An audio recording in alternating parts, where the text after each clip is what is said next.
Por la señal de la Santa Cruz de nuestros enemigos, líbranos, Señor, Dios nuestro. En el nombre del Padre, del Hijo y del Espíritu Santo. Amén. Señor mío y Dios mío, creo firmemente que estás aquí, que me ves, que me oyes. Te adoro con profunda reverencia. Te pido perdón de mis pecados y gracia para hacer con fruto este rato de oración. Madre mía Inmaculada, San José, mi Padre y Señor, Ángel de mi guarda, interceded por mí. Con vuestra licencia, soberano Señor sacramentado. Terminamos este tercer día del curso de retiro, contemplando como cada tarde a Jesús en la custodia. A nuestro Señor, que está aquí con nosotros y que en este día sacerdotal del jueves, le hemos venerado, adorado y alabado con ese canto tan bonito del Adoro te devote. Te adoro con devoción, Dios escondido. Repetía frecuentemente San José María cuando entraba a un oratorio y interiormente decía esas palabras mientras que hacía pausadamente la genuflexión. Te adoro con devoción, Dios escondido. Era una manera de decirle al Señor que le quería. Cosa que hacemos tú y yo también ahora, diciéndole al Señor eso. Te adoro con devoción, Dios escondido. Nos paramos en nuestro sacerdocio, como hemos hecho durante todo el día, y todos estos días además. Y me paro concretamente a leeros Mateo 16, 24, 27, que dice así: Entonces le dijo Jesús a sus discípulos: Si alguno quiere venir detrás de mí, que se niegue a sí mismo, que tome su cruz y que me siga. Porque el que quiera salvar su vida, la perderá. Pero el que pierda su vida por mí, la encontrará. Porque ¿de qué le servirá al hombre ganar el mundo entero si pierde su vida? ¿O qué podrá dar el hombre a cambio de su vida? Porque el Hijo del Hombre va a venir en la gloria de su Padre, acompañado de sus ángeles, y entonces retribuirá a cada uno según su conducta. Esta mañana, recordarás, en la primera meditación, si no me equivoco, escuchábamos esta mañana el relato de la elección de los apóstoles. Efectivamente. Y este pasaje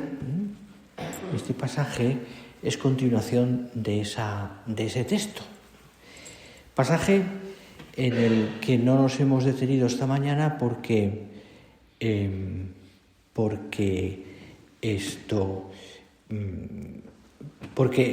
no nos hemos detenido esta mañana en ese detalle, de la reprensión de Pedro.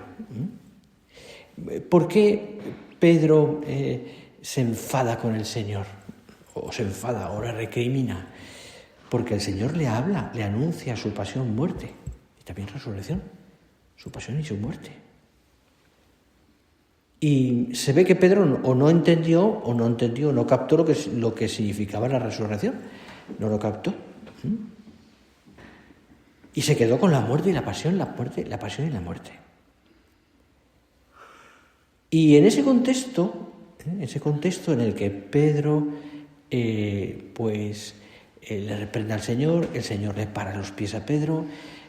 Pedro también ha declarado el primado el Señor ha declarado el primero de Pedro. En ese contexto también, de alguna manera contradictorio por todo lo que está pasando, Pedro recibe la confianza del Señor, pero luego el Señor le dice: oye, que sea sobrenatural, que no. Pues en ese contexto, te decía, explica a los discípulos que espera de ellos perseverar hasta el final de la vida. y que, que su vida está en relación con la muerte y resurrección del Señor también. De alguna manera también el Señor les está explicando, ¿no? Porque no les deja de hablar de la resurrección, les está explicando algo que había sido para los judíos también pues un motivo de discusión y de esto entre los saduceos y los fariseos, ¿te acuerdas, no? En el momento que están ellos negando uno la resurrección, otros no. Los espíritus, los ángeles, etc. Bueno, el Señor lo deja claro, ¿no? Y les dice, por supuesto, que va a morir, pero que va a resucitar. Cristo habla de la muerte en relación con la resurrección. Por eso, la muerte del discípulo, la muerte nuestra, se entiende solo en relación con la propia muerte de Cristo.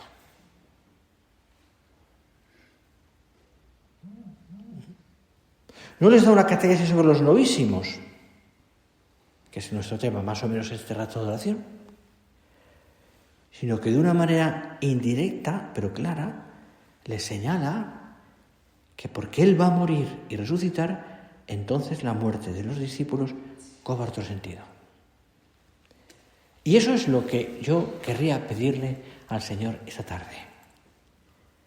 Entender y vivir de tal manera que la comprensión de la realidad de mi muerte, comprender que la realidad de mi muerte, antes que un misterio, es un dato. Vamos a morir. Comprender ese dato a la luz de la muerte de Cristo. Y lo que Él dice que nos ayude a entenderlo de un modo nuevo, como tienen que entenderlo los discípulos, los hijos de Dios.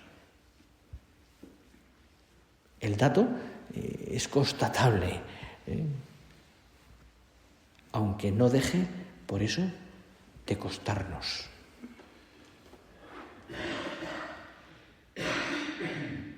Claro, fijaros,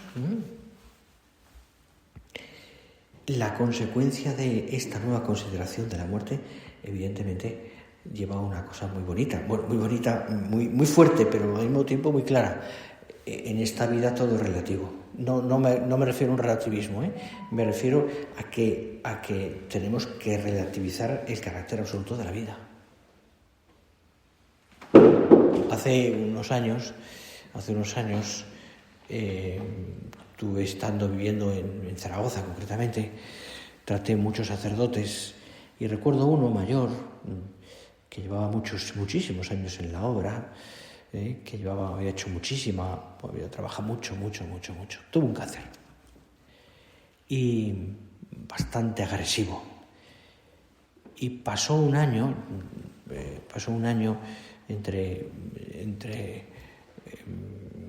quimios y radios y 1000 cosas, bastante duro. Acabó realmente roto, ¿no? Pero con ánimo renovado porque me daba la impresión de que se estaba curando. No fue así, pero en fin. El caso es que llegó el mes de octubre de aquel año y tuve una conversación con él.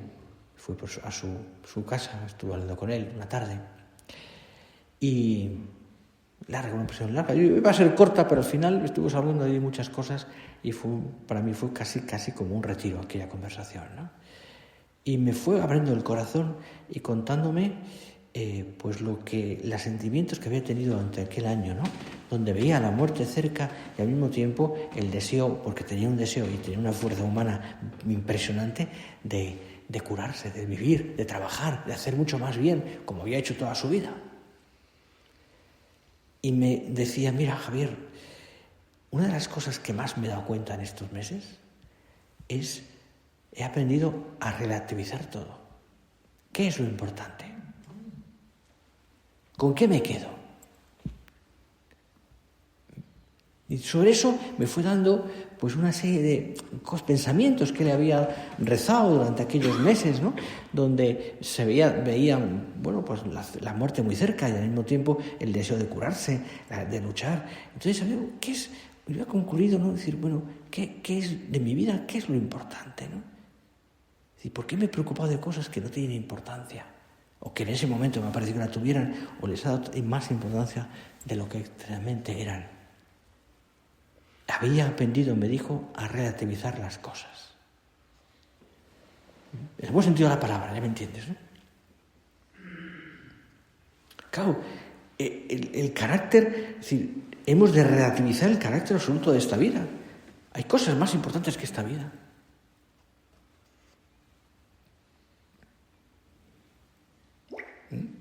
La muerte ya no tiene la última palabra. Por eso conservar la vida ya no es sinónimo de conservar el ser. ¿Por qué? Porque el ser sigue siendo. Porque detrás de la muerte hay vida. Porque así como los hijos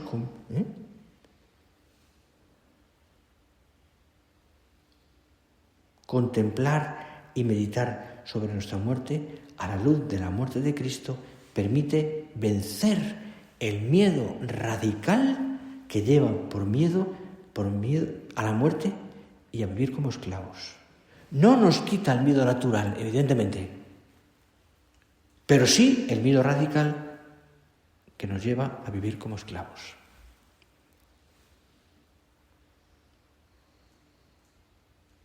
El miedo natural está ahí, y es normal, porque evidentemente la muerte es una separación del cuerpo y alma, ¿no? Me acuerdo que me contaba un párroco muy simpático, muy gracioso, que le pasó, no sé si le pasó a él o le pasó a otro, pero lo contaba, perdonar, no lo voy a repetir así porque yo ni lo soy capaz de nada. Lo contaba de una aldea gallega y lo contaba en gallego, ¿no? Pero porque tenía más gracia incluso, ¿no? Y, en fin, lo digo ante el Señor. Y contaba que un día un amigo suyo, párroco, joven, estaba predicando a la homilía en un domingo, ¿no? Y entonces estaba hablando, muy buen cura, ¿no?, de santidad y del cielo. Entonces, en esa pastora o esa dinámica pastoral comunicativa, la homilía no la hizo comentada, pero sí que hacía preguntas. Y en un momento dado les habló del cielo y les habló de la santidad y de que aquí en la tierra estamos para ganar el cielo. Porque todos, decían, deseamos ir al cielo, ¿verdad? A ver, dijo el hombre, levantar la mano a los que queréis al cielo. Toda la parroquia, ¡pum!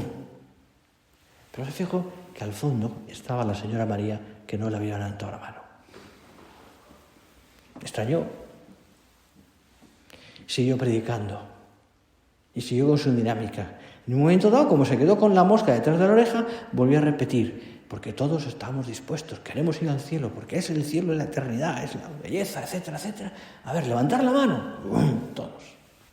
La señora María con la mano bajada.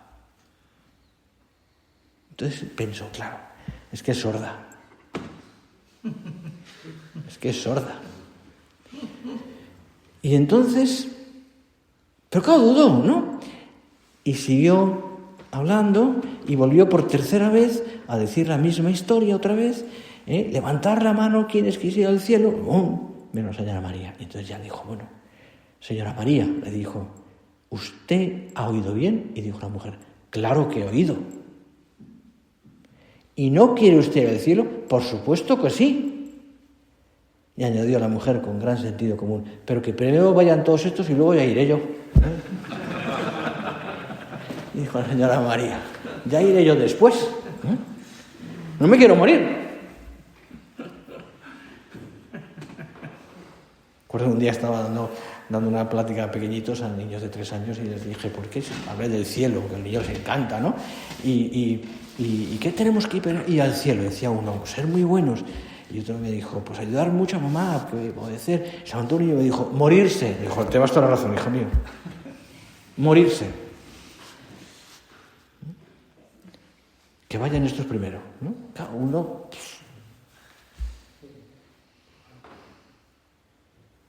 Nos cuesta.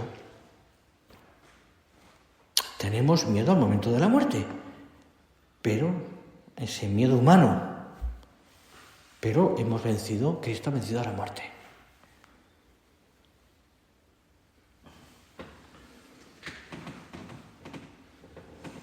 Creo que la meditación o el pensamiento o la oración sobre la muerte, y más en este mes, a la luz de las palabras del Señor y a la luz de la muerte de Cristo y de su resurrección, es una llamada, entre otras cosas, a la magnanimidad. Es decir, no tener miedo a que el Señor haga discurrir nuestras vidas por sendas verdaderamente grandes, aunque a veces nos puedan producir vértigo.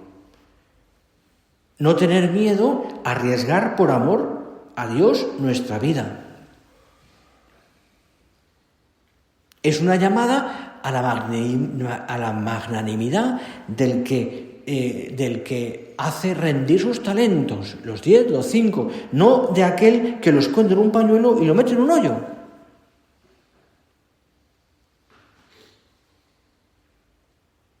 No, el de la esterilidad, no.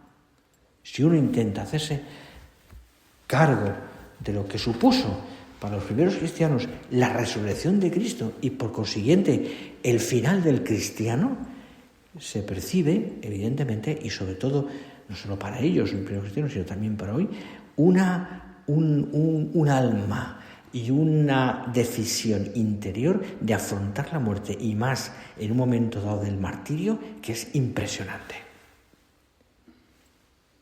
No dejó a los mártires de costarles, De hecho, algunos de ellos se echan atrás, pero sí que tienen esa fe de saber que hay resurrección. Es decir, solo se entiende así la alegría desbordante de la Pascua. Es una llamada, por tanto, a la magnanimidad. Es decir, vale la pena, a pesar de que eso pueda parecer como el final de la muerte, ¿no? Es decir, vale la pena vivir una vida arriesgando todo por amor al Señor.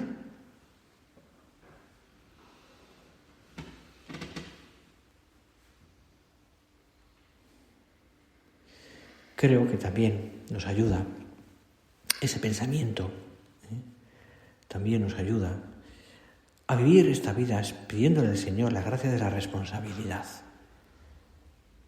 Magnanimidad, ese riesgo de entregar la vida, ese riesgo no es irresponsabilidad, todo lo contrario. La magnanimidad del hombre que se arriesga por amor al Señor es absolutamente responsable.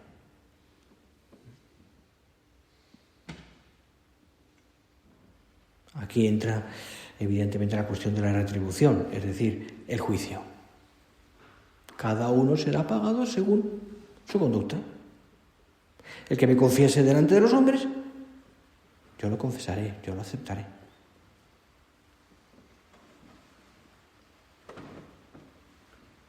Decía Benedicto XVI, hablando de todo esto, y creo que lo has escuchado muchas veces y seguramente también tú te lo has aplicado, aquello que decía Benedicto XVI. Hoy he visto ahora una foto la última foto que se ha hecho de Benedicto XVI, y está realmente, pobrecito, consumido, la cosa. Bueno, pero ahí está, ¿no? Dándonos un ejemplo hasta el final de su vida. Bueno, pues decía Benedicto XVI, aquello de que la falta de predicación en la Iglesia de las verdades eternas había debilitado la fe de los creyentes y también la coherencia en la forma de vivir la vida cristiana. Por eso me parece que es tan importante que nosotros, al predicar, y más pues en momentos difíciles, momentos de un funeral, momentos ahora del mes de noviembre, hablemos con claridad de esto, las verdades eternas. Y lo hablemos, además, pues siempre con ese matiz o tono o claridad de esperanza, por supuesto, pero porque no acaba en la muerte, es la resurrección. Pero no dejemos de hablar.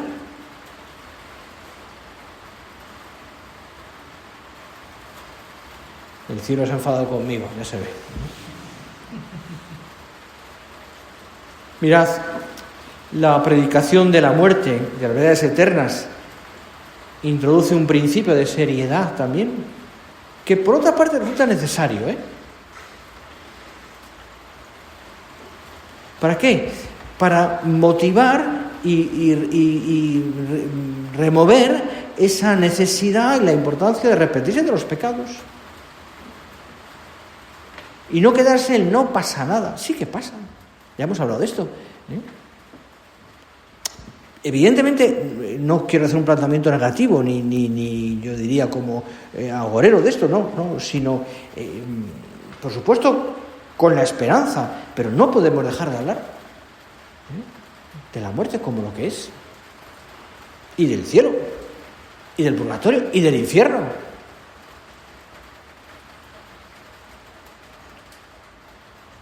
Porque, como se dice en Galicia, a ver las ailas. Y infierno hay.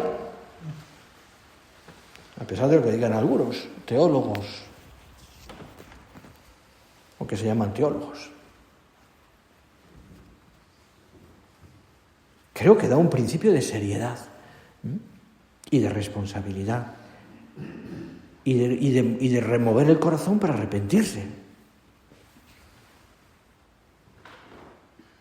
No hagas como aquel párroco que realmente tenía, la verdad es que tenía una gran confianza con la parroquia, llevaba más de 50 años en la parroquia y todo el mundo le quería muchísimo, pero tenía tanta confianza con la parroquia que un día de verano caluroso, de esos que la gente no aguantaba en la parroquia, entonces no había ni ventiladores, ni aire acondicionados, ni otra cosa en las parroquias, terminó el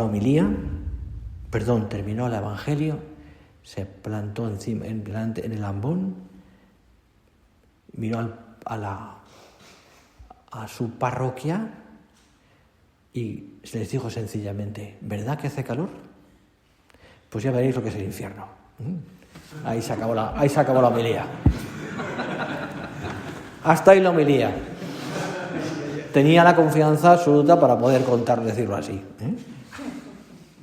La gente, evidentemente, le permitía ese tipo de cosas porque era un tío muy querido. Bueno, dejemos de hablar. Existe. La falta de predicación en la Iglesia de las verdades eternas ha debilitado la fe. La fe. Y esto nos lleva, evidentemente, también a gozarnos en la virtud de la esperanza. De la esperanza. Revelar el destino de los hombres, el final de los hombres, es decir, a la luz de la muerte y resurrección, nos habla sobre todo del cielo. Del lugar que realmente nos ha puesto Dios. Ojo, esa es nuestra casa. Del lugar donde Dios quiere que estemos, donde nos espera. Donde nos espera. Desde siempre. Y donde es voluntad de Cristo que estemos junto a Él.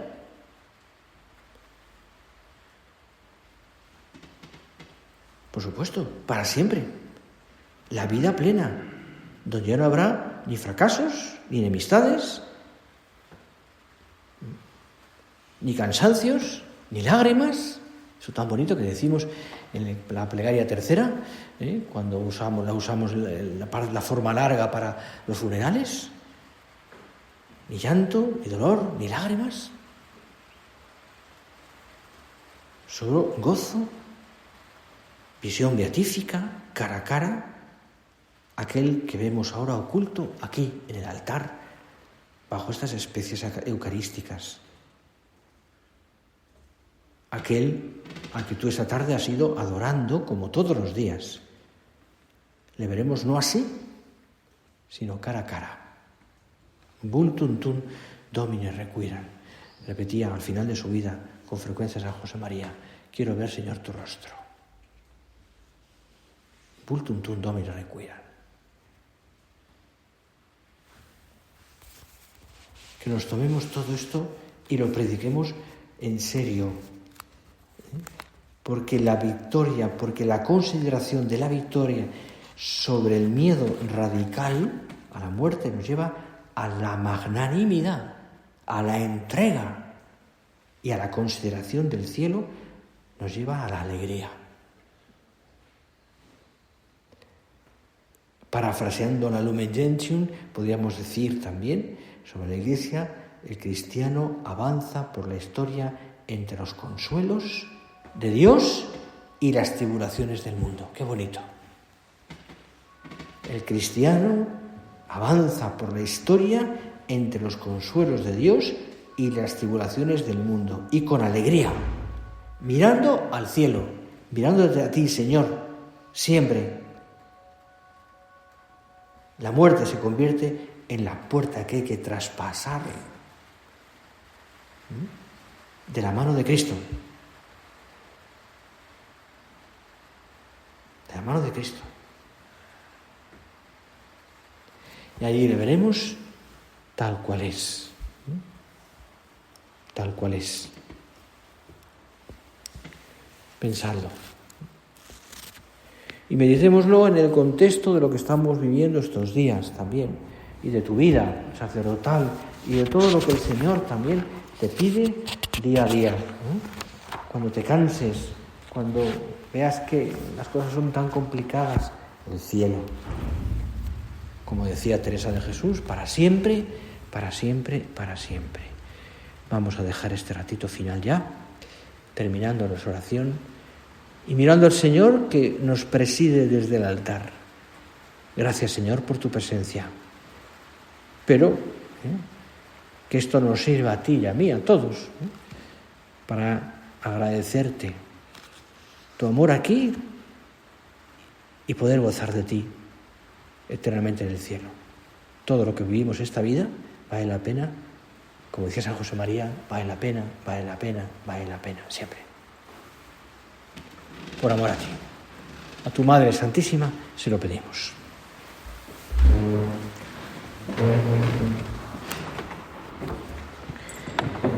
Te doy gracias, Dios mío, por los buenos propósitos, afectos e inspiraciones que me has comunicado en esta meditación. Te pido ayuda para ponerlos por obra. Madre mía Inmaculada, San José, mi Padre y Señor, Ángel de mi guarda, interceded por mí.